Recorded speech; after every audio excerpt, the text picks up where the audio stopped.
It was one of the most terrifying days of my life. I remember it like it was yesterday. We were all down in Sandestin, Florida. My wife, Wheezy, my three kids, Perrin, who was probably about 6 at the time, Chris, 4, Alex, 3. And we loved Sandestin. It was beautiful Gulf water most all of the times, not much in the way of waves, but so fun for the young kids. And we bought this large yellow uh, boat to have all of the kids in and to be out in the water and to ride the waves, as small as they were. And we were all out in the water, myself with the three kids. Weezy was in by the beachside reading a book. And this particular day, the waves were a little bit larger than normal. And it provided so much fun. I would ride the kids over the top of the waves and they would scream with delight. And we kept on doing that wave after wave. Uh, all of a sudden, out of nowhere, I looked out into the Gulf and I saw a large wave coming our way. It was a rogue wave that came out of nowhere. I looked out and I saw that wave coming at us, and I knew we were in trouble. I thought the only chance that I had is I had to swim out as fast as I could with the boat in tow to see if I could pull the boat over top of the wave before it broke. Swam out quickly. All of a sudden, now I'm in over my head, pulling the boat out. The wave is just seeming so large. We didn't quite make it. We got right to where the wave crested, and it yanked the boat from my hands.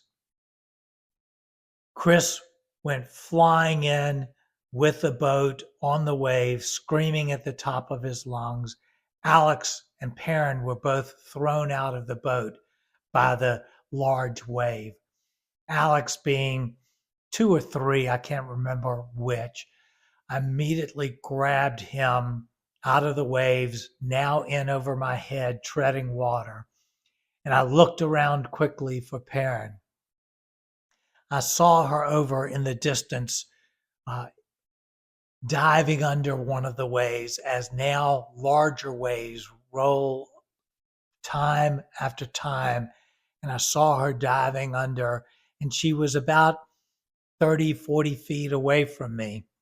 And I had Alex in one hand treading water. I just taught her how to dive underneath the waves. So she was diving under, but the waves were too big for her. And I just had this terrifying thought that I couldn't get both of them at the same time in over my head. Then, as I was just panicking beyond imagination, this man appeared right in front of me. I don't remember anybody else out in the water before this, but he appeared right in front of me and he calmly looked at me in the eye and he said, "Do you want me to go get her?" I had no idea how he knew what was going on or that she was my daughter or whatever. And I thought, well, maybe I'll just hand Alex to him and swim and be the hero myself, but I was just too scared. So I just looked at him and said, yes. And I swam with Alex into the shore. And the man went and got Perrin and brought her into the shore. And I knew how close we were to just the worst disaster. The kids were all crying. Wheezy was in still reading, didn't even realize what had happened to us and what a close call we had survived. The man walked up to us with Perrin and just had her sit next to me. And I looked at him and I didn't know what else to say. I just said, thank you. And he just nodded and walked off. I have no idea who he was. If ever I believed in angels, I believe that man was an angel. He just came out of nowhere. He knew exactly what was going on. He calmly just looked at me in the eye and he went and he saved Parent. We sat on the edge of the water, uh, literally all of us crying for how close a call we had just survived. And I had this thought that went through my mind at that moment, a terrifying thought. I thought, what if I had been alone? What if I had been alone? We have an epidemic of loneliness in our culture. What is loneliness? I believe that loneliness, if I were to give it a definition, would be perceiving that you are alone, unwanted, and unknown. Ecclesiastes 4:9-12 has some of the verses that I just have hung on for years. It says, two are better than one because they have a good reward for their toil. For if they fall, one will lift up his fellow.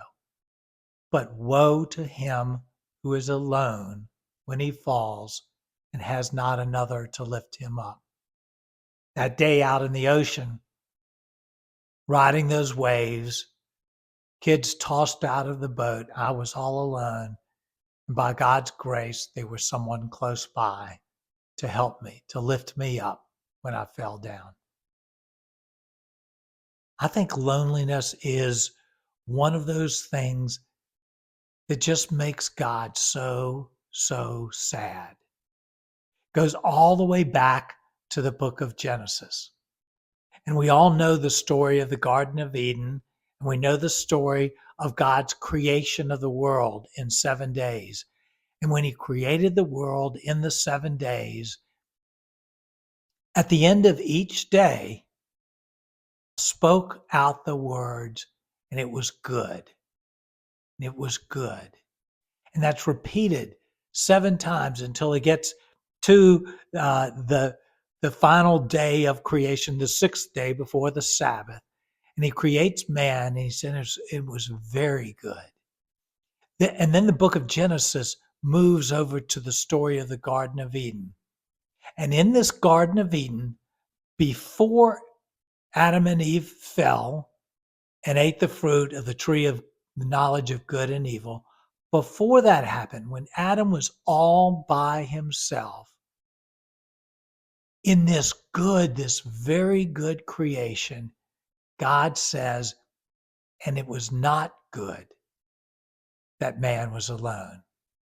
And God said, it is not good for man to be alone. In the perfect world, in the perfect Garden of Eden, it was not good. It was as if God was saying, out of all of the things, I want man to not be alone. Recently, I've been teaching a men's Bible study on the book of Proverbs. We've been going through all of the books of Proverbs, all of the chapters of Proverbs, and looking at all of the themes in Proverbs. One of the themes that rings throughout the entire book is that we are not meant to do life alone. It is not good for us to be alone, to be lonely. And so today in this podcast, I want to talk about the lessons that come from the book of Proverbs about doing life together. And I call it my Life Together people cams. We think of the video cams and how we can film people. Well, these are people cams. And the reason I call it people cams is because the letters CAMS form an acronym. And you know how much I love acronyms that help us understand the breadth of what it means to not be alone. We also know that being alone is not just a physical reality. It's not just being by myself. We can be alone. In fact, some of the loneliest times for people are in the midst of a lot of people in a big party where all of a sudden you feel alone, invisible, unknown, not interesting. We can feel alone in the midst of a marriage. We can feel alone at work. People don't keep us necessarily from not being alone. So, what does the book of Proverbs have to tell us about how to live life together? How to live life together?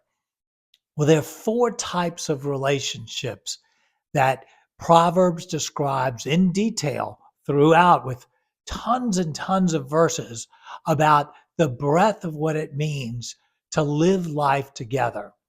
So we're going to go over this acronym CAMS to describe what life together, according to the book of Proverbs, means. The C stands for the word companions.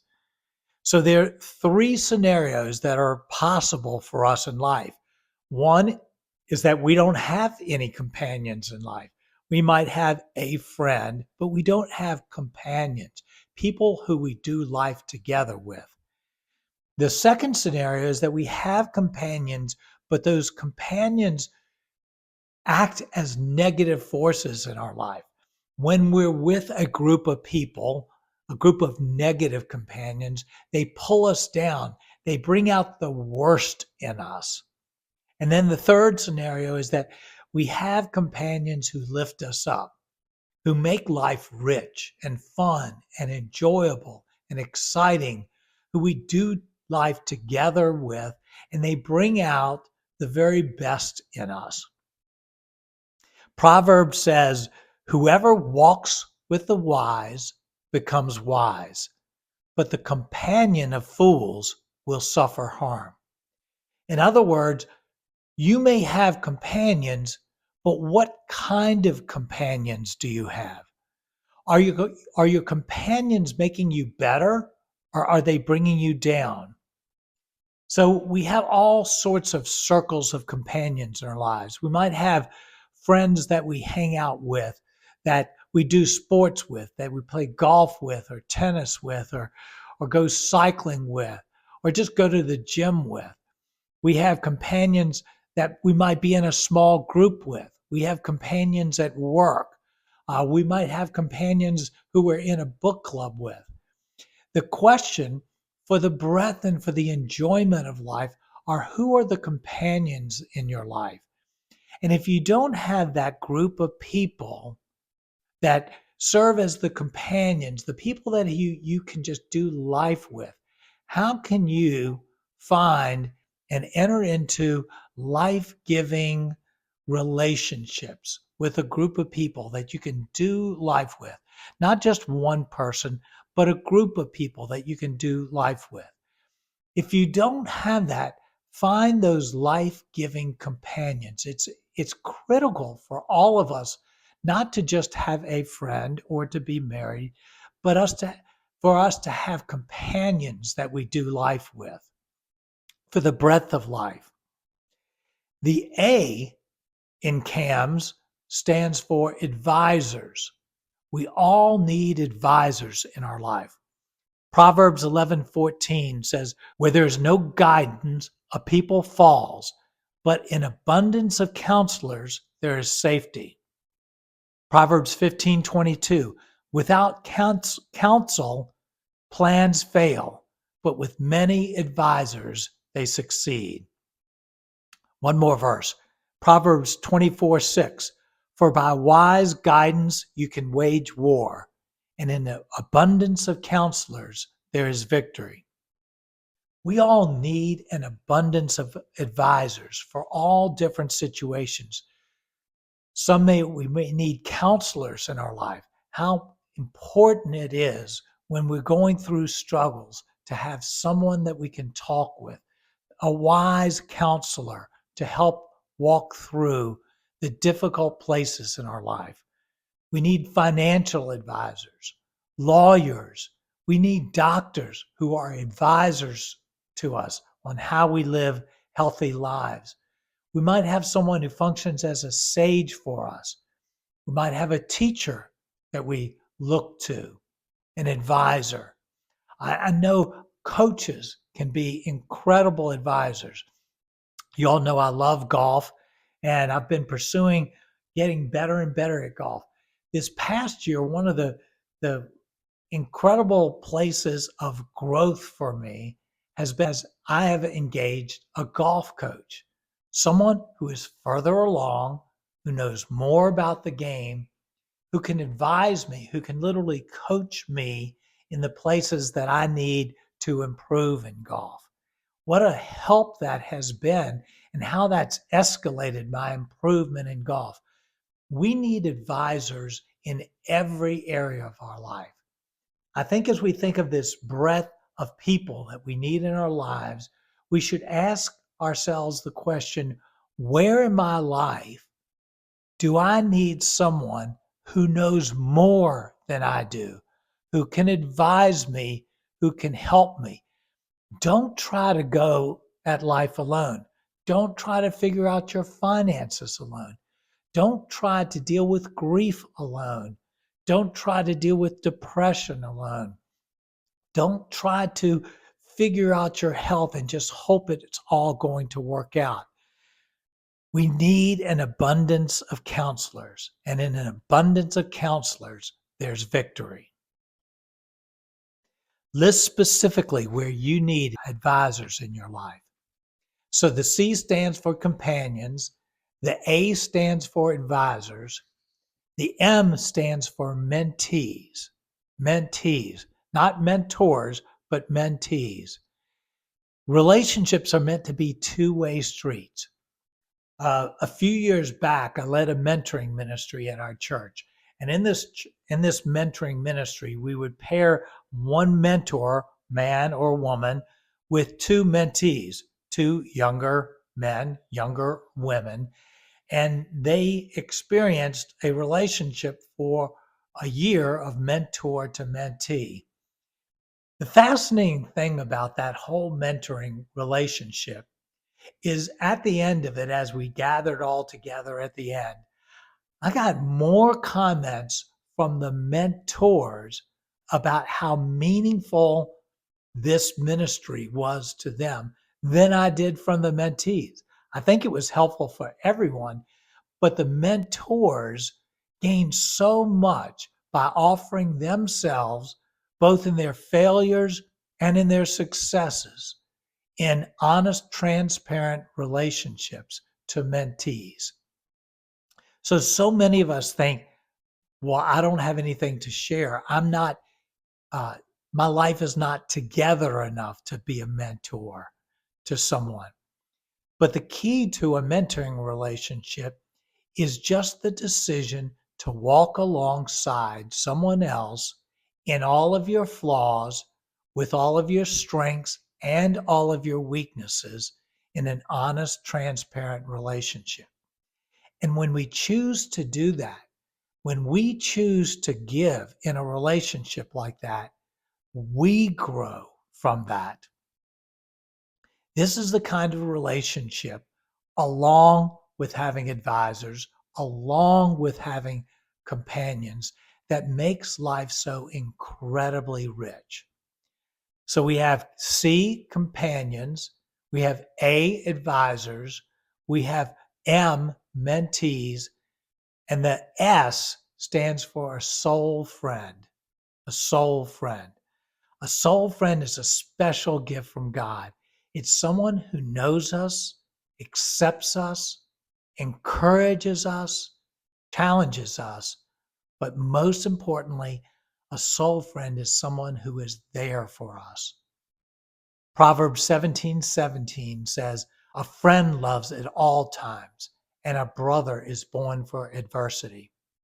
I've heard it described as your 2 a.m. friend, that person that you would reach out to in the middle of the night, who you know would always be there for you. This is one of the most special friendships that happen, because when we have those soul friends, all of a sudden, all of the characteristics of loneliness, of being alone, is solved, of being unwanted is solved, of being unknown is solved. And as we enter into that type of friendship, and we're known and still accepted, and we're wanted in all of our flaws and with all of our fallacies, and then we can reciprocate that relationship for someone else who also wants to be known and wanted and loved and accepted. That type of relationship is a game changer. I hope for those who are married that your spouse is a soul friend for you. That is so powerful when your spouse is someone that you can be transparent with, that you can be utterly honest. I think it's important for both men and women to have soul friends outside of marriage, but how powerful is it if your spouse is your soul friend and you have, in addition to that, a friend that you can bare your soul to? So I want to offer just a couple of suggestions in building a soul friendship. First of all, soul friends sometimes just come as a result of relationships that naturally develop, but often we have to go and find a soul friend. That was the case for me when I was in my 20s, and I realized with my introverted nature that if I didn't proactively go out and build friendships, that I could end up being alone at 40 without friends. And so I began to seek out to try to find someone that I could connect to on that level. So my first encouragement is do the hard, uh, uncomfortable work of trying to seek out and find a soul friend. Next, I would suggest when you find that person that you have that type of relationship with, be regular, be committed. Uh, I have friendships that I have breakfast with every week. We have it on the schedule. One that I've had for 35 years, breakfast on the schedule every week. We miss plenty of weeks, but every single week it's on the calendar. That's a soul friendship. When you develop that soul friendship, take the risk, take the chance to be transparent about those things that you keep inside that are uncomfortable for you to share. It's in that risk of being transparent that soul friendships grow. In a soul friendship, make sure that it's balanced, that you are giving as much undivided attention to listening well as you hope your friend will give to you. And finally, in a soul friendship, be discreet. Operate under the premise that what's said within that friendship stays within that friendship, unless explicit permission is given to share, that it's going to stay private. It's in the safety of that kind of discretion that friendships are developed, and do not ever violate that discretion. So, what my encouragement here for you is, whether you're feeling lonely or not, whether loneliness is an issue for you, be intentional about your relationships. Develop the companions that make life so rich and so much fun. Make sure you're surrounded by a team of advisors for all of the breadth of your needs in life. Develop a few close mentoring relationships where you are mentoring, where you are passing along all that you have learned in the hard and in the good of life. And finally, look for that special soul friendship that can be the very, very best of life. Consider relationships to be a marathon. Play the long game. Woe to the person who is alone when he falls and has not another to lift him up. It's not good for me to be alone, and it's not good for you to be alone. Be intentional. Develop life-giving relationships. Thanks so much for listening to this podcast.